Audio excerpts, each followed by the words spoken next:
Driving licence.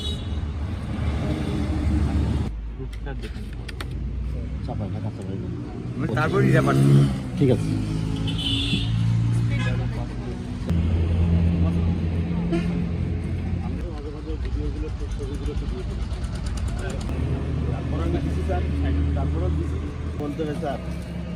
না না sir, যাত্রী তো অগ্রিম টিকিট কাটা তো স্যার, মোটরসাইকেল।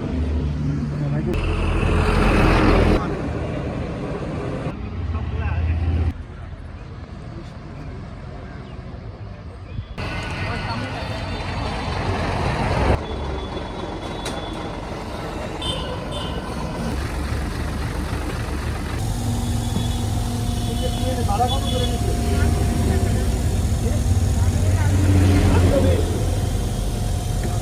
নির্ধারিত ভাড়া কত? 820 টাকায়। ভাড়ার চার্টটা দেখে যান স্যার। ভাড়া ঠিকঠাক লিখছে?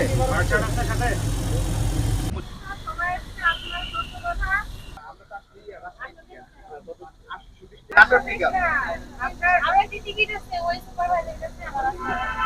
আপনার ভাড়া যে 820, আপনার ভাড়া 690 টাকা হবে।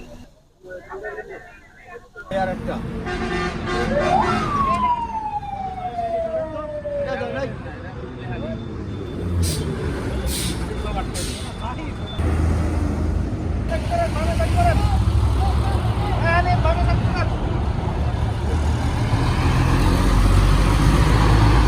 আমরা দেখেছি যে টিকিটের গায়ে লেখা আছে 820 টাকা, যদিও এগুলো নন এসি 690 টাকা ভাড়া হবে।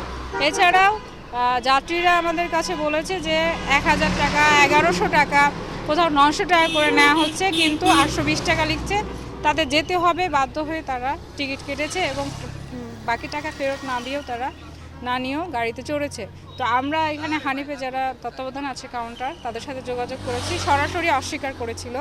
এর পরবর্তীতে আমরা গাড়িগুলো রেখেছি, তো তারা আসছে। আমরা তাদেরকে দুইটা সড়ক পরিবহন আইন 2018-র 34 এবং 102 ধারা অনুসারে অতিরিক্ত ভাড়া আদায়, এবং তাদেরকে গতদিন আমরা বলেছিলাম যে ভাড়া না আদায় করার জন্য এবং 4 টাকানোর জন্য, সেই আদেশ পালন করছে না। এই জন্য 102 ধারাতেও তাদেরকে দুইটা ধারা মিলে 20,000 টাকা জরিমানা করা হচ্ছে।